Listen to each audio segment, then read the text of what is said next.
कहानी की शुरुआत होती है आज से कई सौ साल पहले, जब विक्टर फ्रैंकेनस्टाइन नाम के एक साइंटिस्ट ने शरीर के अंगों को बिजली की ताकत से जोड़कर एक इंसानी शरीर बनाया था। मगर जैसे ही उसका एक्सपेरिमेंट पूरा हुआ तो वो अपने ही आविष्कार से डर गया। इसीलिए उसने इसे एक मम्मी की तरह बांधकर नदी में फेंक दिया। लेकिन ये क्रीचर फिर भी अपनी शक्तियों के कारण जिंदा बच गया और नदी से बाहर आकर अपना बदला लेने जा पहुंचा। उसने विक्टर के घर में घुसकर उसकी पत्नी को बेरहमी से मारकर अपना बदला पूरा किया। इसके बाद ये क्रीचर उत्तर दिशा के बर्फीले इलाकों की ओर निकल पड़ा। विक्टर भी उसके पीछे अपनी पत्नी की मौत का बदला लेने आया, मगर जल्द ही खतरनाक ठंड ने उसकी जान ले ली। हालांकि क्रीचर को विक्टर से नफरत थी, पर फिर भी विक्टर ने ही उसे बनाया था और इसीलिए उसने विक्टर को उसके परिवार के साथ दफना दिया। उसी दौरान अचानक उसे अजीबोगरीब आवाज सुनाई दी और उसने पीछे मुड़कर देखा तो एक राक्षस उसे गुस्से से घूर रहा था। राक्षस चाहते थे कि ये क्रीचर उनके साथ शामिल हो जाए, मगर क्रीचर ने उनका डट कर मुकाबला किया। थोड़ी हाथापाई के बाद राक्षस ने क्रीचर को उठाकर एक बिल्डिंग पर पटक दिया और फिर उसका गला दबाने लगा। अब अपनी जान बचाने के लिए क्रीचर ने एक रहस्यमयी निशान वाला खंजर उठाया और उस राक्षस के सीने में घोंप दिया, जिससे वो उसी पल आग में जलकर भस्म हो गया। उसी समय वहाँ मौजूद एक पत्थर की भयानक मूर्ति की आंखें खुल गई, जिससे ये पता चला कि वो जिंदा थी। इन मूर्तियों को गारगोयल्स कहा जाता था। कुछ ही पलों में बाकी गारगोयल्स भी जिंदा होने लगे और इधर क्रीचर अब भी राक्षसों का मुकाबला करने में लगा हुआ था। मगर बदकिस्मती से वो ज्यादा देर तक टिक नहीं पाया और बेहोश होकर गिर गया। तब एक राक्षस गुस्से में उसे पीटने लगा, मगर उसने क्रीचर को जान से नहीं मारा, क्योंकि वो उसे नबेरियस नाम के एक आदमी के हवाले करना चाहता था। लेकिन अचानक गारगोयल्स वहाँ आ पहुंचे और अपने पवित्र हथियारों से राक्षसों को मौत के घाट उतारने लगे। एक एक करके सभी राक्षस आग में जलकर भस्म हो गए। तब ओफिर और केजाया नाम के गारगोयल्स ने अपना इंसानी रूप लेकर क्रीचर को देखा और हिसाब लगाया कि ये कोई आम इंसान नहीं बल्कि कोई खास तरह का जीव है, क्योंकि वो राक्षसों के हमले से बच निकला था। फिर ओफिर विक्टर की कब्र के पास गया तो वहाँ उसे विक्टर की डायरी मिली। खैर कुछ समय बाद जब क्रीचर की आंख खुली तो वो ओफिर और केजाया के साथ एक अजीबोगरीब कमरे में कैद था। उसी समय गारगोयल्स की रानी लियोनोर और उसका गार्ड गिडियन वहाँ आए। गिडियन का कहना था कि उन्हें इसी समय क्रीचर को मौत के घाट उतार देना चाहिए। ये सुनते ही क्रीचर अपनी बेड़ियां तोड़ने के लिए छटपटाने लगा, जिसके बाद केजाया और ओफिर ने उसकी गर्दन पर चाकू रख दिए। उन्होंने रानी को बताया कि राक्षस क्रीचर को अपने साथ शामिल करने के इरादे से आए थे। इस पर गिडियन ने कहा कि फिर तो जरूर मार देना चाहिए इसे, लेकिन लियोनोर ने उसे बीच में ही रोक दिया और क्रीचर की आंखों में देखा। लियोनोर को एहसास हुआ कि इस क्रीचर के अंदर हैवानियत से ज्यादा इंसानियत भरी हुई है, इसीलिए उसने क्रीचर का नाम एडम रख दिया। आखिरकार उन्होंने एडम को रिहा करने के बाद पूरा महल दिखाया। लियोनोर ने एडम को बताया कि डार्क प्रिंस नबेरियस के कहने पर राक्षसों ने उस पर हमला किया था। साथ ही उसने ये भी बताया कि राक्षसों के खिलाफ लड़कर इंसानियत को बचाना ही गारगोयल्स का असली मकसद है। इसके बाद लियोनोर ने एडम को उसकी सुरक्षा के लिए वहीं रुक जाने को कहा, लेकिन एडम ने कहा कि उसे ऐसे युद्ध का हिस्सा बनने में कोई दिलचस्पी नहीं है, जिससे उसका कोई लेना देना ही नहीं है। फिर भी ओफिर और केजाया उसे हथियारों वाले कमरे में ले गए ताकि वो अपनी पसंद का हथियार चुनकर अपनी रक्षा कर सके। जैसे ही एडम ने एक हथियार उठाया तो गारगोयल्स ने उसे समझाया कि सिर्फ पवित्र हथियार ही राक्षसों को नुकसान पहुंचा सकते हैं और अगर उसे किसी भी चीज को पवित्र बनाना है तो उस पर गारगोयल्स का खास निशान बनाना होगा। जब भी एक राक्षस की मौत होती है तो उसकी आत्मा सीधा नर्क में जाती है और वो समय के अंत तक वहीं कैद रहेगी। वहीं दूसरी ओर गारगोयल्स मरने के बाद स्वर्ग जाते हैं और उन्हें सिर्फ वही क्रीचर्स मार सकते हैं जिनकी खुद की कोई आत्मा न हो। खैर कुछ हथियारों को ट्राई करने के बाद एडम ने एक चुन लिया और महल से बाहर चला गया। उधर लियोनोर और गिडियन को विक्टर की डायरी तिजोरी में छुपाने का हुक्म दिया गया। इसके बाद एडम तो अपने रास्ते निकल पड़ा और इसी तरह दुनिया घूमते घूमते उसे सैकड़ों साल बीत गए, लेकिन उसकी उम्र बिल्कुल भी नहीं बढ़ी। इसी दौरान राक्षस उसका पीछा करते हुए उस पर लगातार हमले करते रहते। बार बार होने वाले इन हमलों की बदौलत एडम भी उनका मुकाबला करना सीख गया। अब तो वो उनके आने से पहले ही जाल बिछा देता था और राक्षस उस तक पहुँचने से पहले ही जलकर राख हो जाते। आखिरकार उसे एहसास हो चुका था कि वो दुनिया के किसी भी कोने में क्यों न चला जाए, राक्षस उसे ढूंढकर उस पर हमला करते ही रहेंगे। फिर एक दिन उसने शहर वापस जाने का फैसला किया और जब वो इतनी सदियों के बाद वहाँ पहुँचा तो इतना बदलाव देखकर हैरान रह गया। वो जिंदगी के सारे सच जानने की खोज में घूमते हुए एक क्लब में घुसा जहाँ उसे एक खास आदमी दिखाई दिया। फिर उसने इस आदमी का पीछा किया और एक सुनसान गली में पहुंचा, मगर वहाँ परछाई में छुपा हुआ एक राक्षस अचानक से उस पर हमला करने लगा। एडम ने उसी समय उसका गला घोंटते हुए पूछा कि नबेरियस कहाँ मिलेगा। तभी तभी एक पुलिस वाला वहाँ आ गया तो एडम ने राक्षस को अपनी ढाल बना लिया, पर फिर राक्षस ने खुद को छुड़ाकर उसका हथियार तोड़ डाला और साथ ही पुलिस वाले को मार दिया। तभी 2 और राक्षस वहाँ आ गए, पर एडम ने कुछ ही पलों में उनका खात्मा कर दिया। अब पहले वाला राक्षस वहाँ से भाग निकला तो एडम भी उसके पीछे निकल पड़ा। भागते भागते वो एक बिल्डिंग की छत पर जा पहुँचे, पर तभी राक्षस छत से नीचे कूद गया। अब एडम उसे पकड़ना चाहता था, पर उसी पल एक गारगोयल एडम को उठाकर ले गया। वहीं दूसरी ओर एक खुफिया लैब में टेरा और काल नाम के साइंटिस्ट एक खास एक्सपेरिमेंट पर काम कर रहे थे। उन्होंने एक मरे हुए चूहे को भारी भरकम मशीन से बांध दिया और मशीन चालू होते ही चूहे की धड़कनें फिर से चलने लगी, लेकिन फिर कुछ ही पलों में उसे दिल का दौरा पड़ गया। उसी समय मशीन अचानक बंद पड़ गई, पर काल को इस बात की खुशी थी कि कुछ पलों के लिए ही सही, पर धड़कन तो चली। इधर इस प्रोजेक्ट का मालिक नबेरियस ये सब देख रहा था। उसी समय जो राक्षस एडम पर हमला करके आया था वो नबेरियस के सामने आया और पूरी कहानी बढ़ा चढ़ा कर सुनाई, मगर जल्द ही नबेरियस को उसके झूठ पर शक हो गया और उसने राक्षस को जोरदार मुक्का दे मारा। वहीं दूसरी ओर गारगोयल एडम को उड़ाकर महल में ले आया था और ये सब बाहर मौजूद एक राक्षस ने देख लिया था। महल में पहुंचने के बाद गारगोयल अपने इंसानी रूप में आ गया और तब पता चला कि वो कोई और नहीं बल्कि ओफिर था। उसी पल अंधेरे में से कई गारगोयल्स बाहर आ गए और उन्होंने जबरदस्ती एडम के हाथ पैर बांध दिए। आखिर में गिडियन ने तो उसके गले में एक लोहे का पट्टा तक डाल दिया। इसके बाद एडम को एक कुर्सी पर बांध दिया गया और फिर लियोनोर ने वहां आकर कहा कि उन्हें अपनी लड़ाई परछाई की तरह छुपकर लड़नी होगी।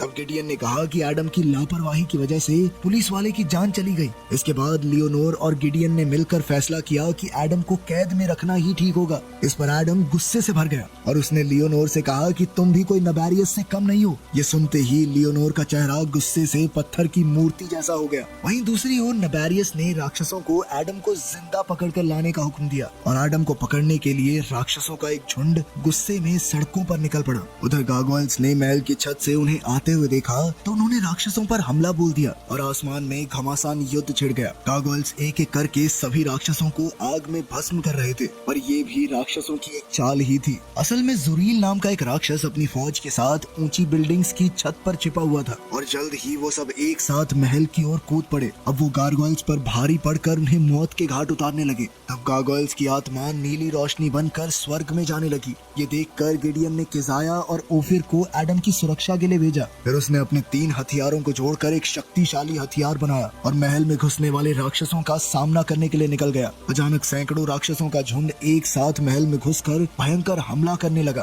पर गिडियन और उसके 2 साथियों ने मिलकर अपनी जबरदस्त ताकत और बहादुरी से राक्षसों को धूल चटा दी। फिर गिडियन ने कुछ राक्षसों को मारकर खिड़की से बाहर फेंक दिया और खुद गारगोयल का रूप लेकर उड़ गया। उधर ओफिर और किजाया एडम की सुरक्षा कर रहे थे तो एडम कहने लगा कि मेरे बिना तुम ये लड़ाई नहीं जीत पाओगे, आजाद कर दो मुझे। आखिरकार ओफिर ने उसे रिहा करके एक हथियार दिया और उसी पल राक्षसों ने दरवाजा पीटना शुरू कर दिया। तब एडम ने खुद ही दरवाजा तोड़कर उसे ढाल बना लिया और राक्षसों के ऊपर टूट पड़ा। पीछे से ओफिर और किजाया भी एक एक करके राक्षसों को मौत के घाट उतार रहे थे। अचानक एक राक्षस ने किजाया की पीठ पर वार कर दिया और वो दर्द से कराहते हुए नीचे गिर गई। तभी ओफिर पर भी जानलेवा वार हुआ और किजाया ने अपनी आंखों के सामने ओफिर को मरते देखा। फिर जैसे ही 12 बजे तो घड़ी की घंटी बजी, जिसके बाद गिडियन महल के सबसे ऊपरी टावर पर जाकर खड़ा हो गया। उसने देखा कि उसके लोग धीरे धीरे मरते जा रहे थे तो वो गुस्से में चिल्लाता हुआ तेजी से नीचे की तरफ उड़ा। उसके रास्ते में जो भी राक्षस आया गिडियन ने एक ही पल में उसका सर धड़ से अलग कर दिया। गिडियन का ऐसा भयानक रूप देखकर जल्द ही राक्षस वहाँ से भागने लगे और बचे हुए गारगोयल्स उनके पीछे दौड़े।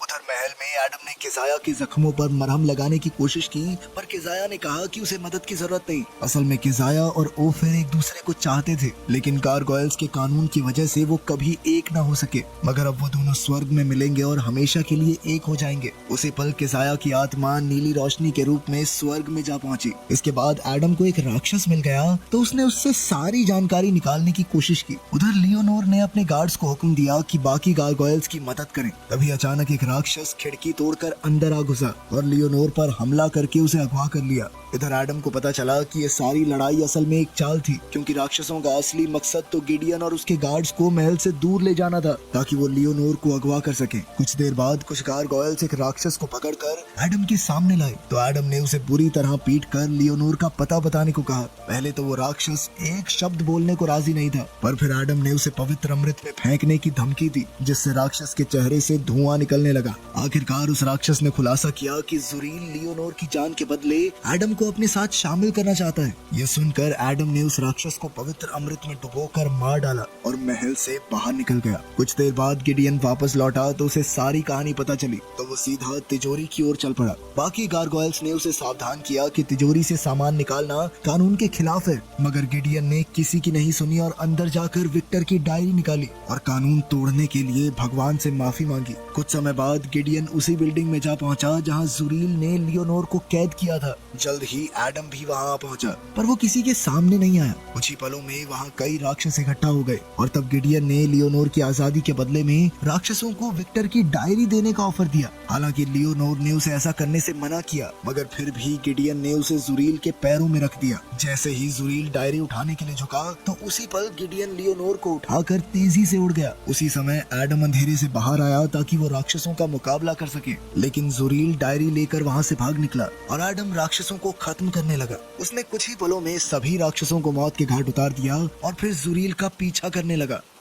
इधर जुरील एक खास बिल्डिंग में पहुंचा और एक कार्ड के जरिए एलिवेटर खोलकर अंदर चला गया। तब एडम ने वहां मौजूद एक राक्षस को मारकर उसका कार्ड चुरा लिया और जुरील को पकड़ने के लिए अंदर घुस गया। उधर जुरील ने नबारियस के पास जाकर विक्टर की डायरी उसके हवाले कर दी। वहीं मोलोकाई नाम की एक साइंटिस्ट एक लाश पर शैतानी निशान बनाकर एक्सपेरिमेंट कर रही थी। जुरील और नबारियस के जाने के बाद एडम इस कमरे में घुसा और एक खुफिया स्टोर में पहुंचा, जहां जाते ही उसके पैरों तले जमीन खिसक गई। असल में वहां हजारों लाशें टंगी हुई थी जिन्हें नबारियस जिंदा करके राक्षस बनाना चाहता था। उधर नबारियस ने वो डायरी काल और टेरा के हवाले कर दी और उसे पढ़ने के बाद उन्हें पता चला कि विक्टर ने इलेक्ट्रिक ईल्स की मदद से बिजली पैदा की थी, जिससे उसने एडम को जिंदा किया। तब उन्हें एहसास हुआ कि यही बिजली एडम के शरीर में दौड़ रही है, इसीलिए उसे मारना बेहद मुश्किल होगा। उधर एडम छानबीन करते हुए ऑब्जर्वेशन रूम में जा पहुंचा। तभी उसकी नजर टेरा के हाथ में मौजूद डायरी पर पड़ी, तो वो अचानक खिड़की का शीशा तोड़कर उसके सामने कूद गया। उसी पल लैब का अलार्म बजने लगा और टेरा ने डर से कांपते हुए डायरी एडम के हवाले कर दी।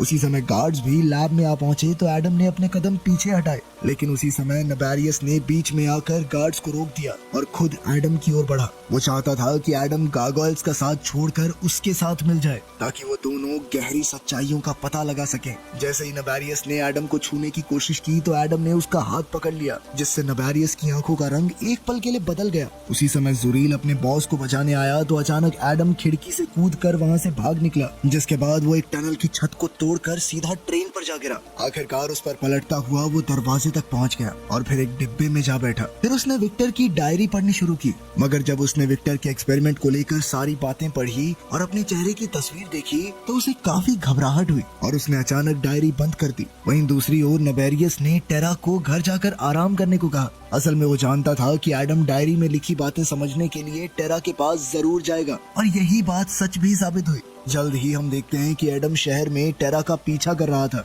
जल्द ही टेरा को भी एहसास हो गया कि कोई तो उसका पीछा कर रहा है, तो उसने छुपने की कोशिश की, मगर एडम अचानक उसके पीछे आ गया। उसने टेरा का मुंह बंद करके उसे वादा किया कि वो उसे कोई नुकसान नहीं पहुंचाएगा। फिर उसने टेरा को आजाद करके अपने साथ चलने को कहा। उसके साथ चलते हुए एडम ने उसे राक्षसों और गारगोयल्स के बीच चल रहे सदियों पुराने युद्ध के बारे में बताया। जैसे ही वो एडम के अड्डे पर पहुंचे तो एडम ने जोर से दरवाजा खोला तो उसकी आवाज जुरियल को सुनाई दे गई। खैर फिर एडम ने टेरा को बताया कि नबेरियस विक्टर के बनाए एक्सपेरिमेंट की मदद से उसके जैसे शक्तिशाली क्रीचर्स की फौज बनाना चाहता है। टेरा को उस पर यकीन नहीं हुआ, पर तभी जुरियल उनके सामने आ गया और उसका भयंकर राक्षसी रूप देखकर टेरा समझ गई कि एडम सच कह रहा था। उसी समय जुरियल और एडम के बीच जबरदस्त लड़ाई शुरू हो गई और जुरियल ने एडम को छत से नीचे फेंक दिया। उसी समय जुरियल भी उसके पीछे कूद गया और एडम की गर्दन पर तलवार रख दी। एडम ने कहा कि मैंने लाशों का कमरा देख लिया है। उसने कहा कि नबेरियस इतने सारे शक्तिशाली क्रीचर्स को कभी नहीं संभाल पाएगा। पर फिर जुरियल ने कहा कि वो नर्क से शैतानी आत्माओं को बुलाएंगे जो इन क्रीचर्स को अपने वश में कर लेंगी। ये काम बहुत आसान होगा क्योंकि उन क्रीचर्स के पास भी एडम की तरह कोई आत्मा नहीं होगी। फिर जुरियल ने उससे डायरी चुरा कर शुक्रिया अदा किया और कहा कि अब उन्हें एडम को जिंदा रखने की कोई जरूरत नहीं है। अब वो एडम का काम तमाम करने ही वाला था कि ऐन वक्त पर टेरा ने बाहर आकर कहा कि अपने एक्सपेरिमेंट में आगे बढ़ने के लिए मुझे इसकी जरूरत है।